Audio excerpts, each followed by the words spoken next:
প্রিয় দশম শ্রেণীর শিক্ষার্থী বন্ধুরা, তোমরা যারা 2025 সালে মাধ্যমিক ফাইনাল পরীক্ষা দেবে, তোমাদের জন্য আজকের এই 4 মার্কসের সম্পূর্ণ লাস্ট মিনিট সাজেশনটি মোস্ট ইম্পর্টেন্ট। দেখো, তোমাদের জন্য আমরা আজকে যে প্রশ্নগুলো রেখেছি, কেবলমাত্র তোমরা যদি এই প্রশ্নগুলো অভ্যাস করো, তোমরা দেখবে এখান থেকে ফাইনাল পরীক্ষাতে 100% হুবহু কমন পেয়ে যাবে। এর বাইরে থেকে তোমাদের একটি প্রশ্ন অভ্যাস করার প্রয়োজন পড়বে না, কারণ আমরা এই প্রশ্নগুলো খুব বাছাই ছাঁটাই ভাবে রেখেছি। দেখো, আমি সোজা কথা বলতে পারি একটা, দেখো এই যে প্রশ্নগুলো আমরা রেখেছি, এই প্রশ্নগুলো যদি কেবলমাত্র অভ্যাস করো, আমি তোমাদের এখান থেকে 100% গ্যারান্টি বলতে পারি তোমরা এখান থেকে 100%ই হুবহু কমন পেয়ে যাবে। তো দেখো, প্রথম অধ্যায় ইতিহাসের ধারণা থেকে দেখো তোমাদের জন্য আমরা যে প্রশ্নগুলো রেখেছি, দেখো প্রথম প্রশ্নটি, নারী ইতিহাসের উপর একটি টিকা লেখো। এই প্রশ্নটি ভীষণভাবে গুরুত্বপূর্ণ একটি প্রশ্ন, 100% এই প্রশ্নটি কিন্তু কমনযোগ্য প্রশ্ন। পরের প্রশ্নটি দেখো, জীবনের ঝরাপাতা জীবন স্মৃতি থেকে সমকালীন বাংলায় কোন কোন কথা জানা যায়। এই প্রশ্নটি ভীষণভাবে গুরুত্বপূর্ণ। পরের প্রশ্নটি দেখো, ইতিহাসের উপাদানরূপে আত্মজীবনী ও স্মৃতিকথার গুরুত্ব লেখো। বিপিন চন্দ্র পাল। দেখো এই যে প্রশ্নটি, এই প্রশ্নটি কিন্তু মোস্ট ইম্পর্টেন্ট।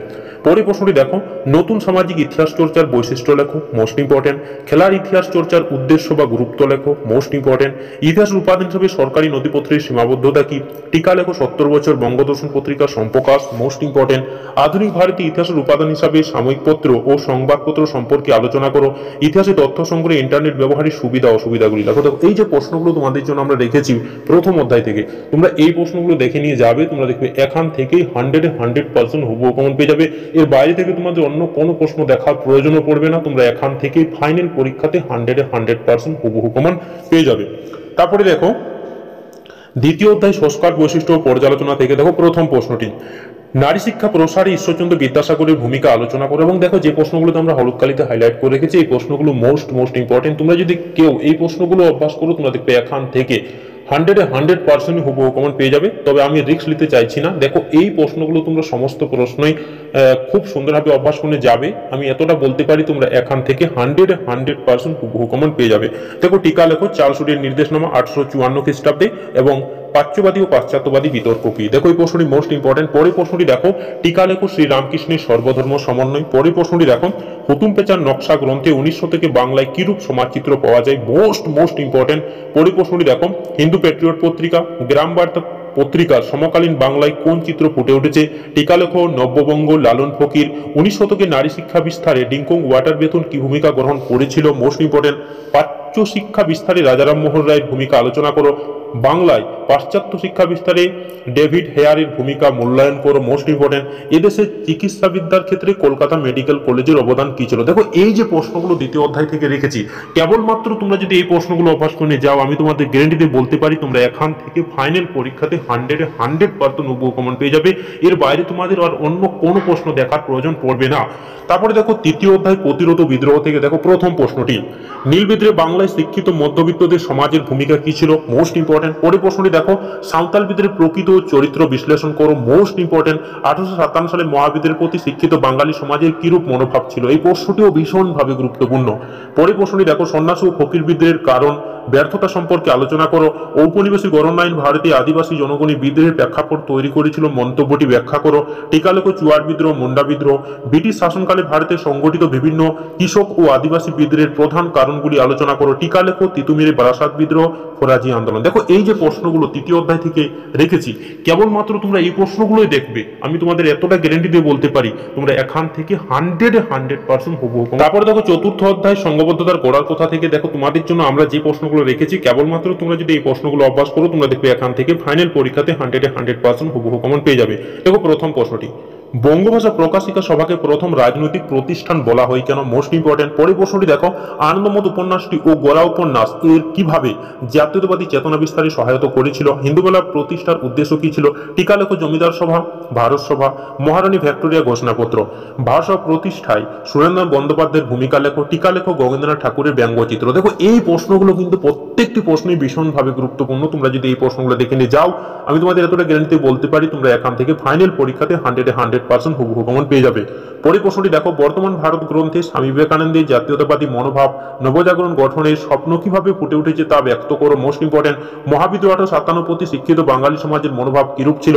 আনন্দমঠ উপন্যাসের মূল বিষয়বস্তুগুলি কি ছিল। দেখো এই প্রশ্নগুলো কিন্তু প্রত্যেকটি প্রশ্নই ভীষণভাবে গুরুত্বপূর্ণ। তারপরে দেখো পঞ্চম অধ্যায় বিকল্প চিন্তা উদ্যোগ থেকে দেখো তোমাদের জন্য আমরা যে প্রশ্নগুলো হলুদ কালিতে হাইলাইট করে রেখেছি, তোমরা যদি কেবলমাত্র এই প্রশ্নগুলো অভ্যাস করো, তোমরা দেখবে এখান থেকে ফাইনাল পরীক্ষাতে 100% হুবহু কমন পেয়ে যাবে। দেখো প্রথম প্রশ্নটি, ছাপা বইয়ের সঙ্গে শিক্ষা বিস্তারের সম্পর্ক বিশ্লেষণ করো। ছাপাখানা বিস্তারে এবং গণশিক্ষার প্রসারের সম্পর্ক লেখো। টিকা লেখো বসু বিজ্ঞান মন্দির। টিকা লেখো মহেন্দ্রলাল সরকার। টিকা লেখো দেখো Upendra Kishore Raychaudhuri U Ray and sons জাতীয় শিক্ষা পরিষদ। এই প্রশ্নগুলো কিন্তু প্রত্যেকটি প্রশ্নই ভীষণভাবে গুরুত্বপূর্ণ। পরের প্রশ্নটি দেখো 100% কমনযোগ্য প্রশ্ন। বিজ্ঞান চর্চায় Indian association for the cultivation of সায়েন্সের অবদান লেখো। এই প্রশ্নটি কিন্তু 100% কমনযোগ্য প্রশ্ন। পরের প্রশ্নটি দেখো, শ্রীরামপুর প্রেস কিভাবে একটি অগ্রণী মুদ্রণ প্রতিষ্ঠানে পরিণত হয়।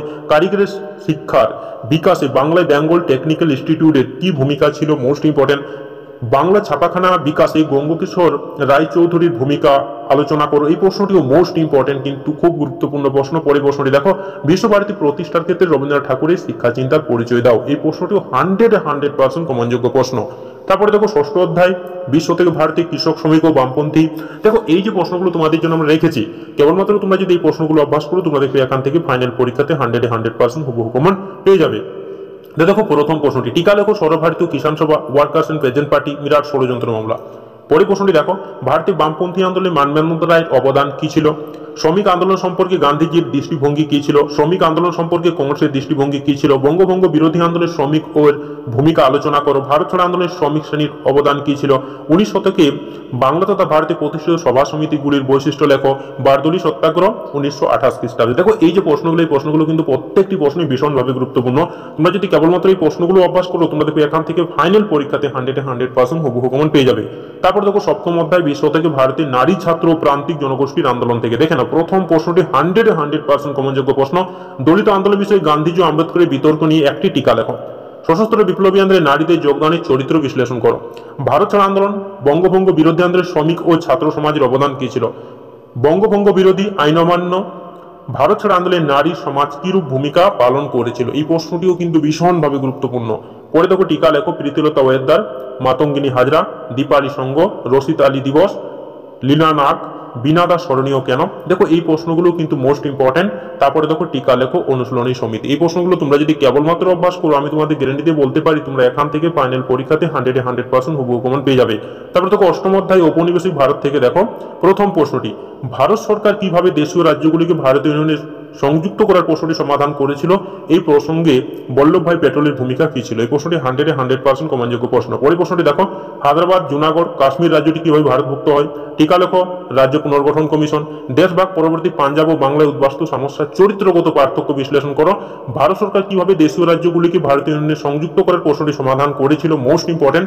পরের প্রশ্ন দেখো, এই দুটি প্রশ্ন কিন্তু ভীষণভাবে গুরুত্বপূর্ণ। উদ্বাস্তু সমস্যা সমাধানে ভারত সরকার কি উদ্যোগ গ্রহণ করেছিল। দেশব্যাপী 1947 জনিত উদ্বাস্তু সমস্যা লেখো। দেখো এই যে 4 মার্কস থেকে তোমাদের জন্য আমরা প্রশ্নগুলো রেখেছি, কেবলমাত্র তোমরা যদি এই প্রশ্নগুলো অভ্যাস করে নিয়ে যাও, তোমরা দেখবে এখান থেকে ফাইনাল পরীক্ষাতে 100% হুবহু কমন পেয়ে যাবে। এর বাইরে থেকে তোমাদের অন্য কোনো প্রশ্ন অভ্যাস করার প্রয়োজন পড়বে না।